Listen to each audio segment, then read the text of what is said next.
Hey guys, welcome into the All In podcast. We are live on YouTube, Facebook. Thank you for checking it out. Thank you for coming and hanging out with us for a little bit. We are back from our extended weekend. It's been a week since we did an episode. I am one of the co-hosts, Mike Badzik. I'm joined, like I am every episode, with Eli Cooper. What is going on, my man? Not much, man. We had a pretty exciting week of NFL football, and we are live during the first of two NFL Monday night games. So a big one going on right now in the Chiefs and Bills, which should be a good one. Yeah, we were just talking about that before we came live, like how cool it is to have the doubleheader on Monday Night Football. Like that should be a thing, right? That should always be a thing. I know, like West Coast, it's only 2:00 over there. But you know what? They have a huge advantage. Every other Monday Night Football, when we're staying up till midnight, it's only 9 o'clock for that. So I think it makes sense. I think it's great for the NFL. And it looks like Travis Kelce just scored a touchdown. So that is going on. We are going to talk about the games that happen on Sunday. While you're checking this out, make sure you subscribe to the YouTube channel. Hit that notification button so you'll know when we go live from now on. Give us likes. Comment what you want to see us talk about during the show. Comment what we're currently talking about, and we'll show your comment on screen and possibly talk about that topic. So let's get into it, Coop. Week 6 action. First one we want to talk about was the Bucs and Packers. This was probably this was the Sunday 4:00 primetime game almost, and we were expecting a lot with Brady and Rodgers. It was not really a close game. The Bucs were pretty dominant. Go ahead. Yeah, it was. It got off to a good start for the Packers. It looked like they were going to run away with it for a little bit, and then a pick six from Aaron Rodgers, and then an almost pick six that turned into a Ronald Jones touchdown. Really changed the tide in that game, and the Bucs really just kind of took over from there. It was kind of crazy to see, how quickly the momentum changed, really with like two throws. The momentum completely shifted in that game. And it was, it's a bad look for the Packers, if you ask me. It's a bad look for Aaron Rodgers going up against, someone who we compare him to a lot, which is Tom Brady. And getting beat that badly is not a good look, if you ask me. No, it's not. And I think we kind of have to reassess what we think of the Packers, right? I think coming into this week, we're thinking they're maybe the best team in the NFC. Maybe Aaron Rodgers is an MVP candidate. Can't really see that anymore. With being said, this is their first loss, so I don't want to put too much stock in. I don't want to write off their season because they lost this game in Tampa to a really good team. In Tampa, we're probably looking at them a little bit differently, too. They were able to really put their paws on them. But this was Rodgers' first bad game. I think if we're looking at this for the Packers, coming into this year, I was not as high on the Packers. That was a wrong prediction for the first 5 weeks here. It looked like they were going to be one of the best teams. I didn't really have them as that coming into the year. And, I think a lot of those problems is what we saw, right? The defense isn't exactly special. And if Rodgers isn't clicking, you just don't know where the points come from. So I took this at – how about Gronkowski? Can we take a second? Gronkowski looking really good. Yeah, finally, cool. For the first time this year. Other than I think he had one other solid game, he's been kind of a dud, right, throughout the start of this year, especially after Bruce Arians said he looked like the old Gronk. That was not true at all. So, it is what it is. But, he looked good. He looked good. And, how about him, Brady and Gronk? And they're kind of doing some of the stuff that they were doing in New England down the seam. So I don't know. I think the Bucs could be, honestly, if we're looking at this and we're saying who's the best team in the NFC, it might be the Bucs right now, right? We don't trust the Saints. I was high on the Rams. It looks like they're not the team that we thought they were. And the other team is probably Seattle, but that pass defense is so bad. You just wonder how it holds up in the playoffs. Now, Russell Wilson's probably the best player in the NFL other than Patrick Mahomes. But so the Bucs, I think, are a serious contender. Let's move on to our second game then, which was your team, the Eagles, against the Ravens. Eagles were, they were a 10-point dog in this game at home. Coming in a 10-point dog at home. I thought that was a little bit too high, and I was on the Eagles. It didn't look good for 3 hours. It looked pretty bad. And then, the Eagles made a push at the end, actually had a 2-point conversion to tie the game. So as the Eagles fan, go ahead and give your thoughts on that game. Yeah, I mean, throughout the entire game, I was just like, okay, well, it is what it is. The Ravens are clearly the better team here. Right. So chalk this one up as another loss. And then we kind of saw what happens if you can stop the Ravens' run game, right? Mm-hmm. And get them off the field quickly. And Carson Wentz finally, started to get himself into a rhythm, and the Eagles started moving the ball and slowly but surely chipped away at it to the point where they came all the way back to where they just needed a 2-point conversion to tie the game. I think they were down as much as 23, if I'm not mistaken. Might have been even more than that. It was like 23. It was like 30-7, something like that at one point, I believe. Not good.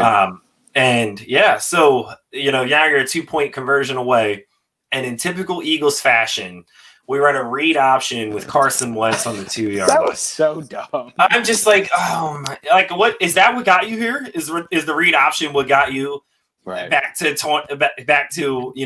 2-point conversion away from tying this game up? No, it wasn't. Like, come on, that's such an awful play call. And you're not running a read option with like a Lamar Jackson, right? Like, or even Deshaun Watson.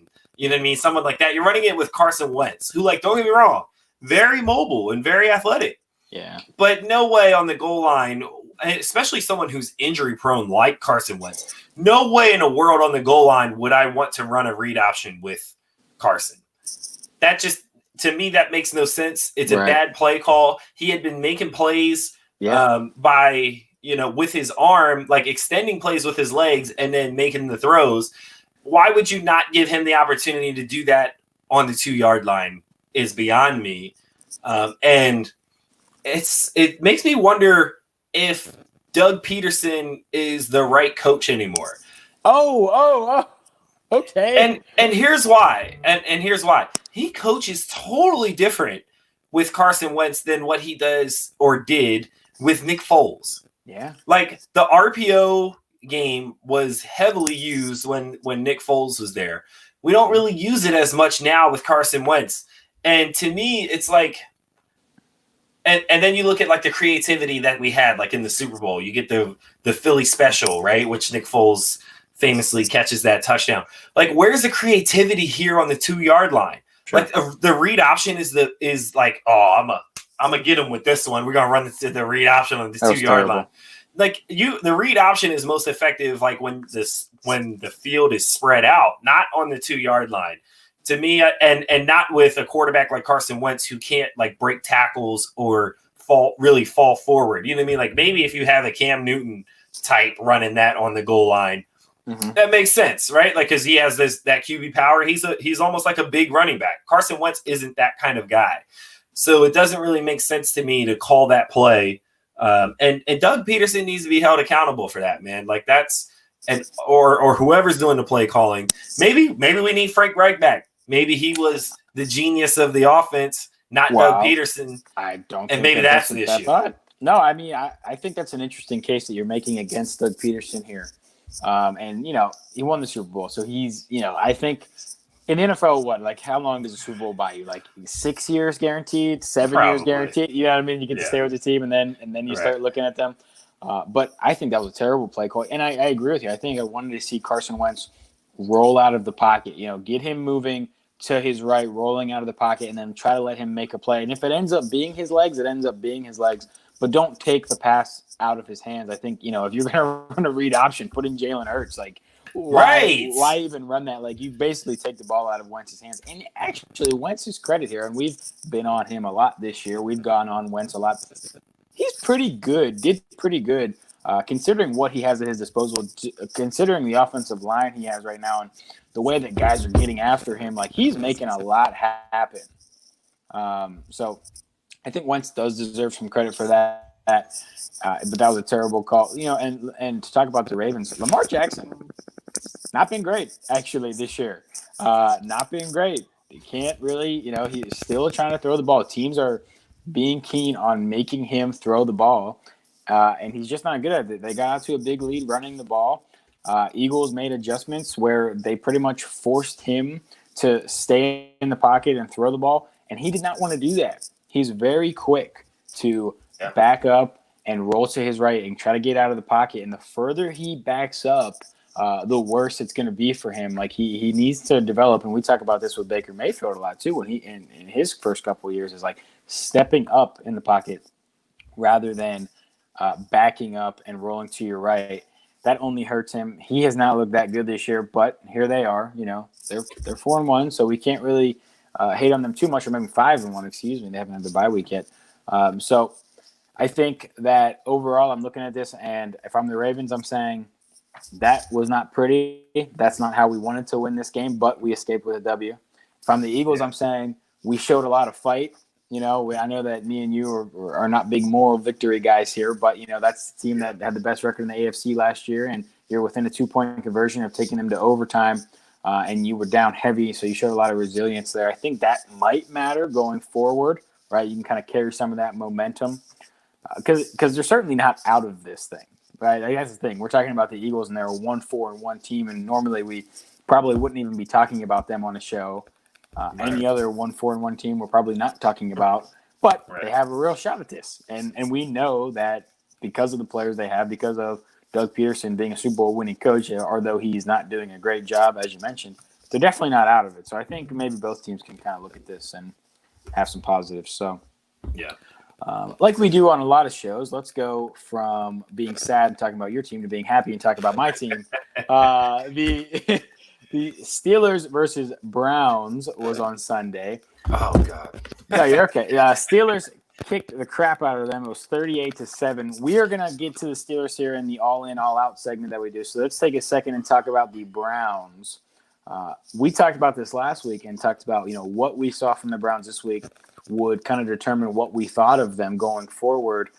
They were not close. It was a total mismatch. Baker Mayfield was really bad. You know, the running game is the running game, but they couldn't get it established. And once they went down early, they tried to force the ball with Baker, and he's just not that quarterback. Yeah. So give your thoughts on the Browns first. And, you know, is Baker the guy? What do we think? Case Keenum coming in soon, or is he holding them back? What do you think? Oh, he's absolutely holding them back. I don't know that Case Keenum is any better or elevates this team. So I don't know that you have to quite go there, but it's apparent that Baker Mayfield is not the franchise quarterback here. He's also holding you back from what you could possibly be. So, like, Baker Mayfield is the kind of quarterback where you can hide his flaws with a good running game, like we mentioned.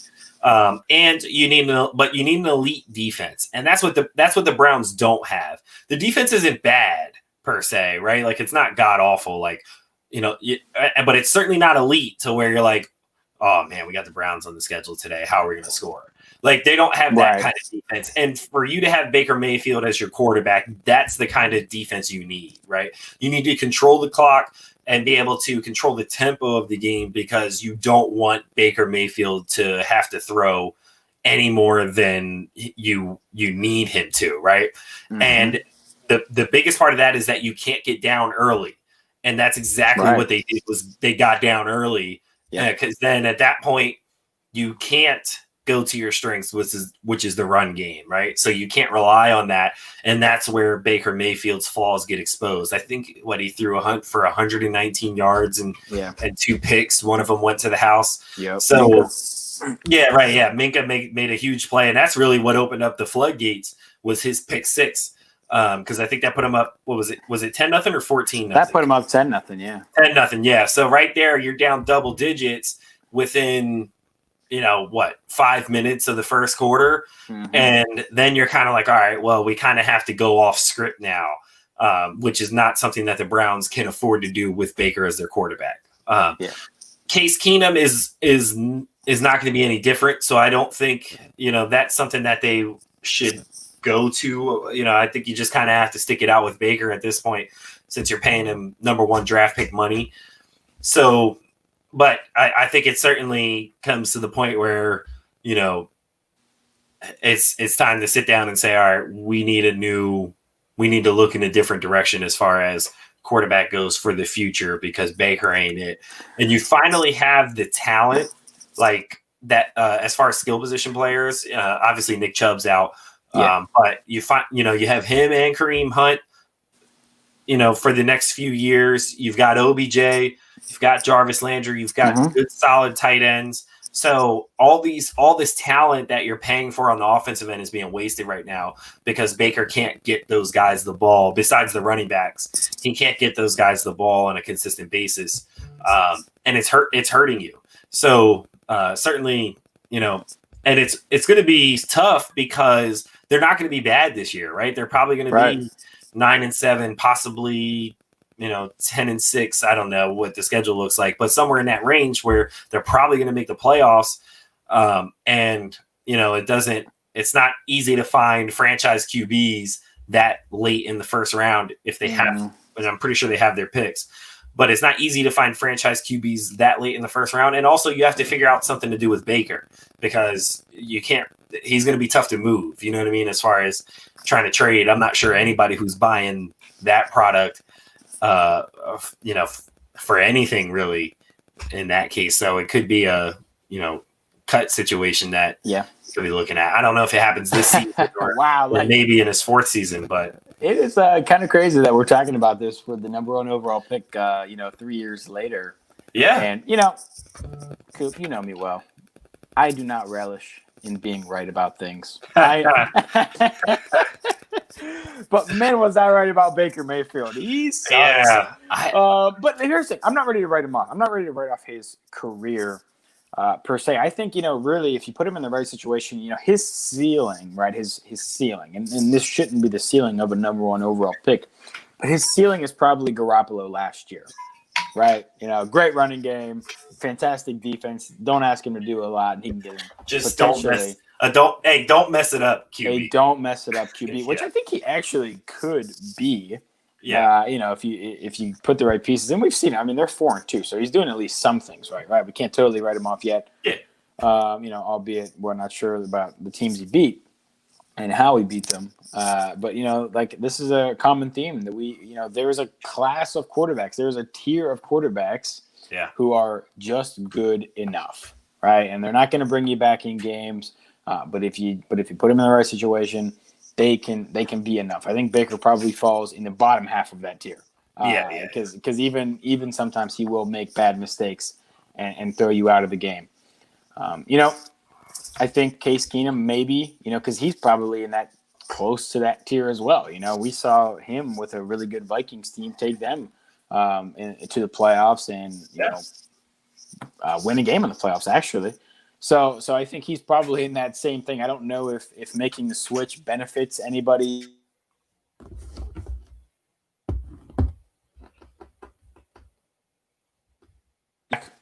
Back? Yep. Sorry. Okay. So I don't know if making the switch benefits that anybody per se. Does Case Keenum improve them? I don't know if he improves them. Maybe he's a little bit steadier hand. Maybe that matters. And I think you're probably in the same boat anyway, in that 9-7, 10-6 range, like you mentioned. But they are probably going to make the playoffs in this AFC with this expanded. 7 teams make it, so I wouldn't be surprised. So I'm not going to write them off for making the playoffs. But I think that this game definitely showed that they're in a tier below the best teams in the AFC. Yeah, I agree. So let's move on to our all-in, all-out segment, and we will start with the Pittsburgh Steelers, who we mentioned here. And we are doing all-in, all-out the Steelers as the best team in the NFL. They are undefeated, so we have to talk about it. What do you think? I don't know that I'm quite ready to call them the best team in the NFL. I think they're certainly up there. I don't think anybody should have them outside of their top 3 or 4. Yeah.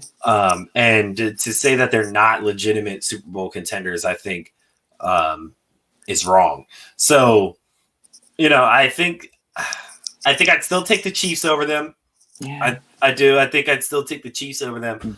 But after that, I don't know, because I'm this weekend's the Eagles' performance against the Ravens and really how they've played all season doesn't give me a ton of confidence in them. So I think I might have them at the 2 spot. Yeah, so they're in the conversation. Yeah, they're definitely in the conversation, right? They have to be. So here's the thing. I think if you asked me to give my Super Bowl prediction, who I think is going to win the Super Bowl, the Chiefs could be 9-7, and I'm probably still going to pick them because they have Patrick Mahomes, right? Correct. Yeah. And they, they lose that game to the Raiders, and we're looking at them, and what are they, 4-2 now, I think. So I don't know if I can say necessarily that they're the best team in the NFL because of that. I'm still picking them to win the Super Bowl, like I said, no matter the record. But if you look at the Steelers, they're a totally complete team, right? And the defense, from the defensive line to the secondary, is fantastic. With Joe Hayden and Minka Fitzpatrick back there, they have playmakers. And T.J. Watt and Bud Dupree on the defensive line and Cam Hayward in the middle there have been fantastic against the run and the pass. Now, Devin Bush did get injured this game. Now, it looks like that's going to be a serious injury, so that actually does hurt the linebacking crew significantly. He's kind of the play caller, signal guy, and the best linebacker they have. Vince Williams will step in, so we'll see what that does to them. That could be a big one. But Ben Roethlisberger, can Ben get some love from the national media? Like, he has been pretty much flawless this season. Like, he's just not making any mistakes. He's hitting his guys. He's found his targets. Doesn't matter who it is, and they have a great receiving crew. And Chase Claypool might be the best receiver in the draft from last year. Here's a guy who, from Canada, Notre Dame, we're calling him Mapletron now. He's Calvin Johnson-esque, right? So I like that crew that they have. Not a lot of holes with this team. Not a lot of holes. Are they the best team in the NFL? I'm going to say right now, yes. Am I picking them to win Super Bowl? No. So I think I can make a distinction there. So fair. Let's move on to another team who might be considered the best team in the NFL, another undefeated team, and that's the Titans. They beat the Texans in overtime, and we're looking at Ryan Tannehill now as a potential MVP candidate because they're undefeated, and he's the quarterback of an undefeated team. I thought it was interesting. I saw a stat of him from the time he came in last year with them till now. If you match up his numbers with Mahomes, they're pretty comparable, actually. Yeah, I saw that. And the record has been there for Tennessee. So is he in the MVP race for you? No. Depending on how far we're talking about the race, would he be top 5? I think so. Yeah. I think I'd put him in my top 5.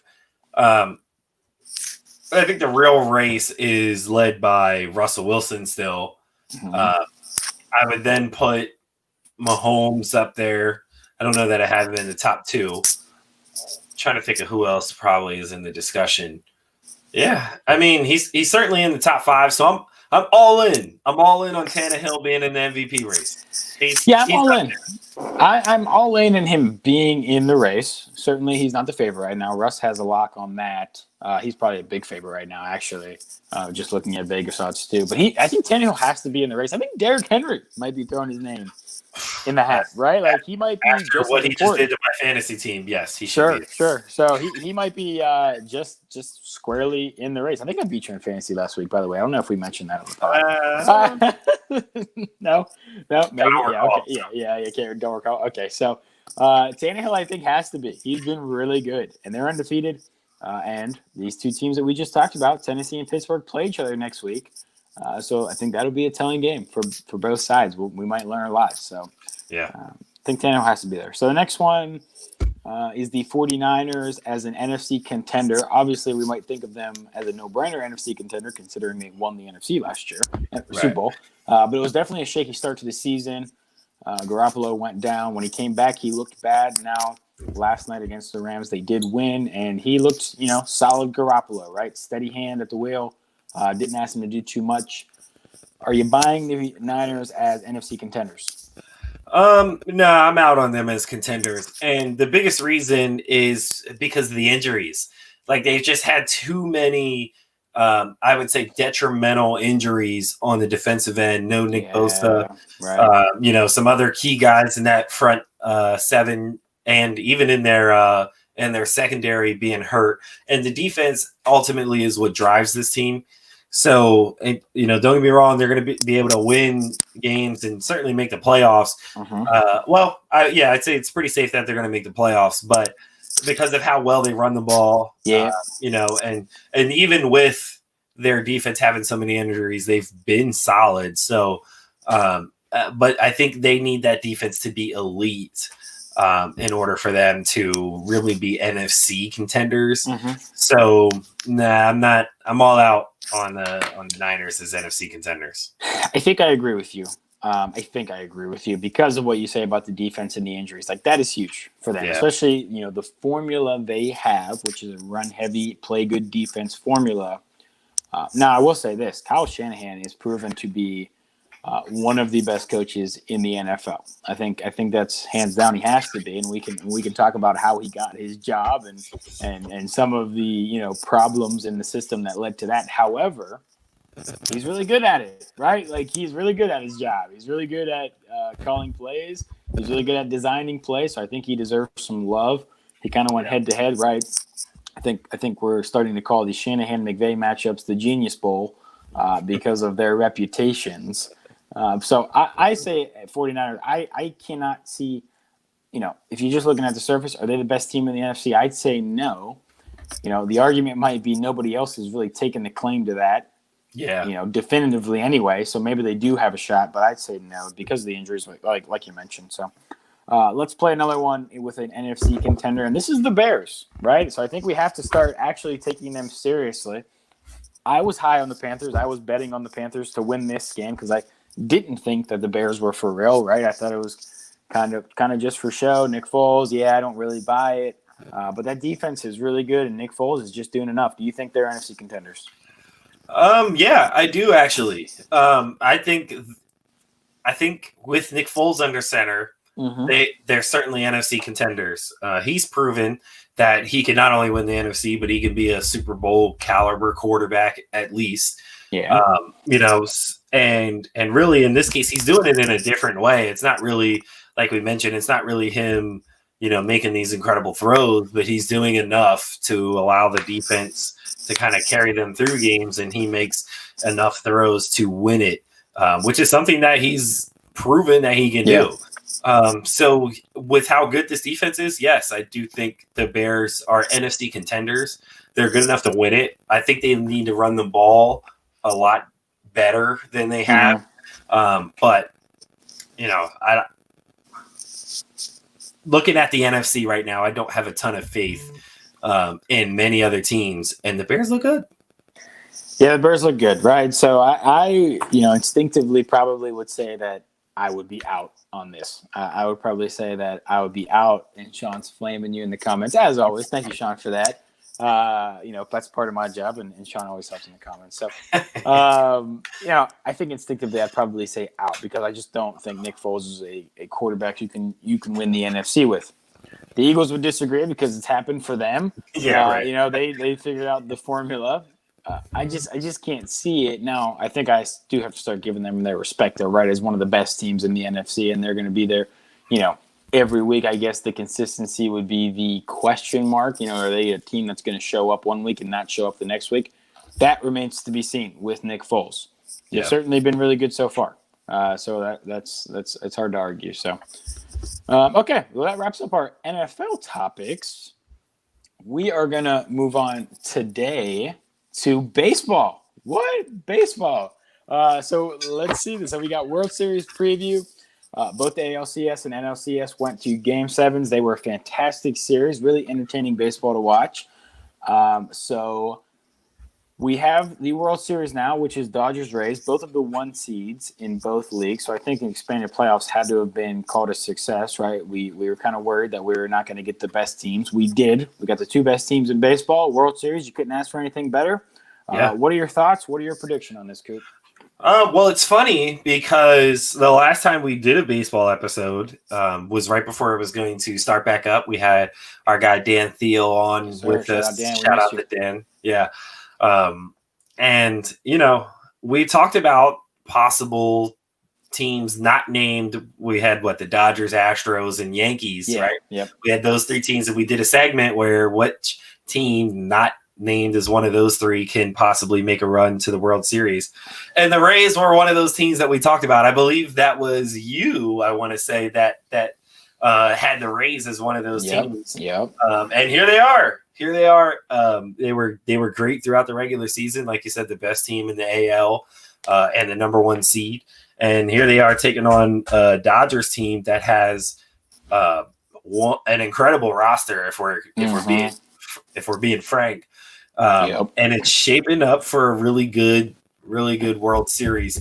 I had to get back into baseball for this because of how, obviously with the podcast, but just in general, I wanted to get back into watching baseball. I'm excited for this series, man. Yeah, I like the Rays. You like the Rays? Okay. I like David slaying Goliath in this one. I really do. I don't have any logic behind it. If you don't need it. When you look at it on paper, right? It's like, all right, well, the Dodgers are the better team here. Yeah. But how often does that actually turn out to be in baseball is where the team with the super high payroll with the loaded roster ends up winning it. I'm taking the Rays. It's going to be as good as the ALCS and NLCS were. I'm going 7 games. Rays take it in 7. I love it. I love that pick, and I love the rationale behind it. The Rays are an incredibly fun team. Kevin Cash has those boys. A lot of the guys probably coming into the playoffs you might not have known. That was a fun exercise that me and some guys were doing. Is how many Rays do the average person know, right? And they've had guys just step up in superstar ways. Our guy Randy Arizona has just been unbelievable, right? Like out of nowhere, really, almost out of the league.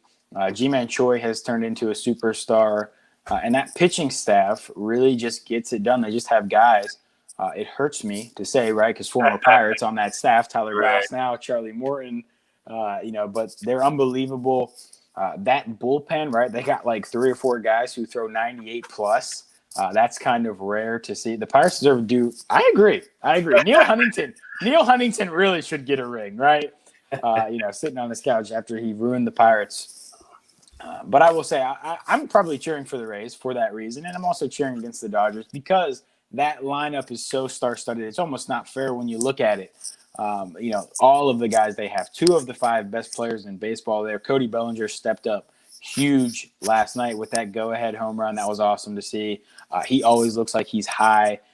He's probably not, but man, he looks like he's high. I don't get it. I don't know why. Normal people don't look that way, but he always looks like he's high. So he's like the meme king of the playoffs. I question their bullpen, right? So I think if I'm looking at it and I say, okay, what wins this series? It's probably not the star-studded lineup because that's just not really how it goes usually in playoff baseball. A lot of times you look to the bullpen, and I certainly don't trust Kenley Jansen at all. And I trust those guys for Tampa a little bit more. Yeah. And I don't trust Kershaw in the postseason. Well, I don't trust Kershaw, right? And it was so funny watching Kershaw, and he blew it again, and he was terrible. And you're just watching him in the playoffs, and it's like Groundhog Day. It's like every year he just now here's the thing about Kershaw. He's probably the 3rd or 4th pitcher that they rely on in these playoffs, right? Because Dustin May is fantastic, Walker Buehler's fantastic. They just have so many guys. Here's the other thing with the Dodgers. So they've now been to the World Series. This is their 3rd time in 4 years. Normally, we're looking at dynasty status, but because they haven't been able to win one, we can't say that for them. And they've just been on this great run, and they haven't been able to get over the hump. So I think 63 teams have been 3 out of 4 World Series, and a lot of them are just Yankees teams that keep doing it over and over again. Right. The last time that a team went to the World Series 3 out of 4 times and didn't win any of them was back in the 1910s. It only happened twice, right? So I think history is probably on the Dodgers' side here. Yeah, they are the big favorite. I'm going to go with the Dodgers. I think they finally get over the hump. They have Mookie Betts, who deserves to be recognition as one of the 2 best players in baseball. You mix him with Cody Bellinger and Justin Turner and Seager and just the laundry list of dudes that they have. Yeah. It's hard to pick against them. I will say, the Rays are unbelievable. I would not be surprised one bit if they win this series. And I think it goes 7 games as well. And I think the Dodgers win it in 7 games. So I'll go Dodgers. We can go opposites on this one. Fair. But yeah, I'm excited. It's been a great playoffs. I think it's sad that it's been overlooked a little bit because of basketball going on at the same time, football going on at the same time. Yeah, it really sucks because this has been one of the best baseball playoffs in a long time. But I'm glad we got to talk about it, and hopefully we'll get to talk about it again. Maybe bring our guy Dan on. Maybe bring our guy Marcus on, big time baseball player in Western PA. So Our guy Dave, appreciate the love. Dodgers in 6. I'll go Dodgers in 7, and you can have Rays in 7. So, all right, that is all we have today. This feels weird. I think this is our first episode in about 3 months not talking any basketball. Yeah. So what else we got going on at the network, Coop?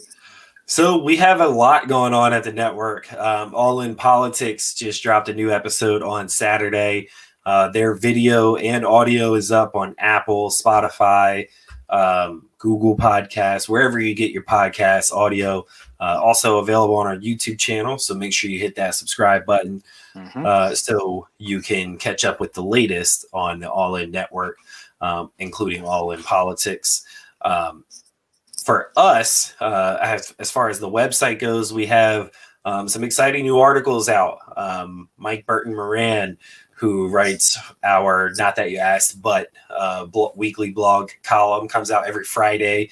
Wrote a nice piece about how we could possibly improve our democracy with technology and voting and things like that. So some interesting ideas proposed there.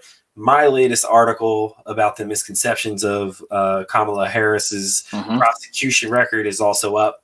I made an appearance on All In Politics the week before last to talk about that. So you can always go back and watch that or listen to that to get a little more perspective on her prosecution record and some of the blatant lies, or I should really say misleading statements that are made about it. You can learn about that either on the article on the website or in the podcast on the All In Politics feed. So we've got a lot going on. Also, you can find our website, allinnetwork.net, where you can find our YouTube channel. You can find the audio podcast links, our merch stores. As you can see, this beautiful black hoodie that I have on today are all in beautiful here. We've got Rain and Bliss merch as well that you can purchase. And we may be coming out with some new stuff as well for some of the other shows that we have on the network. So stay tuned for that. And you can also get free 30 days of Amazon Prime available on the website as well. So head over to the website, and get yourself 30 days of free Amazon Prime. Yes, sir. Allinnetwork.net is really the place to be for all of our content. Make sure you go there. And All In Politics, guys, if you're not listening to All In Politics with everything going on right now and the election, which is in, 2 weeks? So really, guys, make sure you're tuned into them. Great content there. And Coop had a really good appearance there. Another brother, were talking about Ice Cube and everything going on with him. So that was an interesting conversation. I'd like to hear that one. So make sure you guys go check them out and check out all of our content, allinnetwork.net. Make sure you subscribe. This was episode 47, All In Podcast. I'm Mike. He's Coop. We appreciate you guys hanging out with us for a little bit. Thanks for listening. See you guys later this week.